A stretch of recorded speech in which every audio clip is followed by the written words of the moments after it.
Alright, doesn't look like I'm going to avoid this. Hi everyone, Nerdy Hillbilly here, and I am your unofficial Texas Chainsaw Massacre historian. I've been getting the comments and DMs all day, about A24 officially acquiring the rights to Texas Chainsaw Massacre.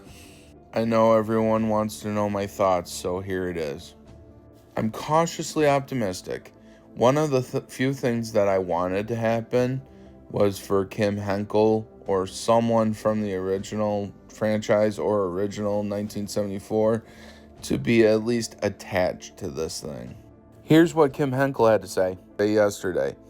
It was a difficult decision, but A24's embrace of boundary testing genre film and its record of working with artists who are inclined to test boundaries made them a compelling choice.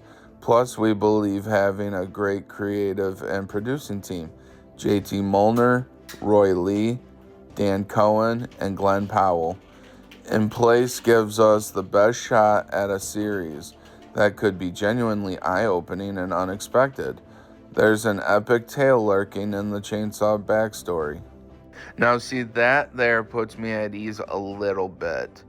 It is making me excited to know that someone familiar is involved. Now, here's what pretty boy Glenn Powell had to say. The Texas Chainsaw Massacre is one of my favorite films. It defined a generation of horror films, and over half a century after its release, it remains one of the definitive movies of my home state. I'm honored to have Barnstorm help bring a new chapter for such an iconic title and franchise. With a marquee home in A24 and visionary filmmaker with JT Molnar, alongside our top shelf producing partners, I couldn't have dreamed of a better team for such a dream property. So, the only thing that's giving me a positive vibe about this entire thing is I know how A24 can be, but I also know how sometimes Glenn Powell's attached to things that aren't really that good. Now, I just want to say this. I am not a Glenn Powell hater by any means. I just don't want him playing Leatherface. That is my only thing I do not want Glenn Powell to do. I want Glenn Powell to either have a part in as like a cousin to like Matthew McConaughey's character from Next Generation, or have some sort of vibe about him like that. Or I would like him to be one of the kids that gets unalived, like within moments of the first part of the act, like kind of like Kirk from the first one from 1974, or Kemper from 2003. I would like Glenn Powell's character, if he's one of the kids, to have that sort of role. Either that, or if he just stays as a producing staff, that's more than fine, considering the fact that he's from Texas, so that does give him a dog in the fight. But I also know sometimes this franchise does a 180, so like we have 2017 where Leatherface is played by a skinny mini underwear model type of person, and I just don't want that to happen again. We always talk about how we need good representation in the horror genre, and I feel like Leatherface is a great representation of big-boned or big-back Americans like myself. Now, this is what JT Molnar has to say. I've said publicly that I'm not interested in remaking a perfect film, and the original Texas Chainsaw Massacre is a perfect film. Oh, I agree with you there, JT. Tobe Hooper and Kim Henkel created something bold, transgressive, and truly seminal that holds up even today as the gold standard for horror. That is very true.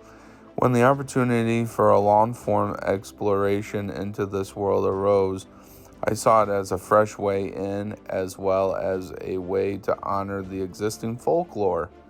I can't imagine a better partner for this approach than A24. This is truly an honor. Now, I do agree with JT Molnar. This movie is part of the gold standard, in my opinion, that this, sort of film is what molded the genre that it is today. A lot of people call it psychological thriller, which it is in some aspects, but it does have slasher elements, obviously with Leatherface with his chainsaw and Sledge. Now, with all of that being said, what are my thoughts? I am cautiously optimistic because this is my favorite horror film of all time, and the fact that it's going to be turned into a TV show, possibly, is making me think of, like, hopefully it doesn't turn into the Netflix series Monster, the Ed Gein story, because I know how A24 can be at times, because when I think of A24, I do think of their other properties, but one that comes close to the grittiness of Texas Chainsaw Massacre is X and Pearl. And I feel like if they stick to that guideline of look, then I think they'll be fine. But I don't want them to make Leatherface dry hump a freaking scarecrow in the middle of a cornfield.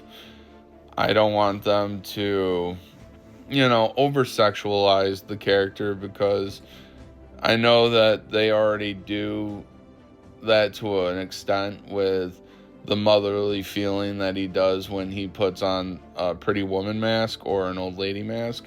And I feel like that's as far as I think Leatherface should go, because he only wears those masks for the motherly, maternal feeling and the abuse that he goes through with his family.